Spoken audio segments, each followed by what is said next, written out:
गिबियावनो बिथांखौ आं बरायदों जे जोंजों राजखान्थिनि फोथाराव फैनायनि थाखाय जेन बिथाङा बेवहाय फैनानै माने मोजाङैनो मोजां जाफुंसारनानै खामानि मावलांनो हायो बिथांनि जिउआव आं बेखौ मिजिंथिदों। मोनसेया जाहैबाय समाजारि माने जिउआव थानाय मानसिया जेब्लायबो जोबथारनाय बुब्लिथिं राजखान्थियारि भाबै बेवहाय माने मा होनो सोमोन्दो थानांगौ जाहैयो। मानो होननानै बुङोब्ला समाजनि खामानि मावग्रा मानसिनि खामानिया मालाबाबो जोबा आरो समाजनि बायदिसिना जेंनाफ्राव माने जनानै थानो हाया। गतिके मानाव गेदेर दिपेन बर' बिथाङाबो निस्सय गावनि बेक्तिगत जिबनाव बेफोर बाथ्राखौ साननानैनो राजखान्थि फारसे आगान सुरनो नागिरदों।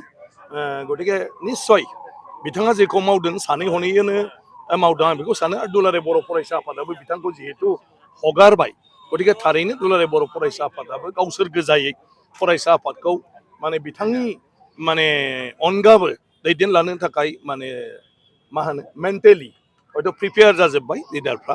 गतिके बे हिसाबै आं सानो गासिबो जुदि माने मेन्टेलि मानसिक भाबै माने प्रस्तुत जाखायोब्ला आं सानो फरायसा आफादाबो सोलिलांगोन मोजाङै आरो दिपेन बर' बिथाङाबो गावनि जिउआव माने राजनैतिक जिउखौ मोजाङै मोजां माने जाफुंसार होलांनो हागोन। बिथाङा बेथ' नेचारेल लेङाइ आफादगिरि। गतिके आफादथ' बिथाङा जिहेतु रिजेन होदों नालाय बेखौ नाजावबाय नालाय गतिके साननैसो एक्टिं आफादगिरि हिसाबैनो सालायथ'नांगोन।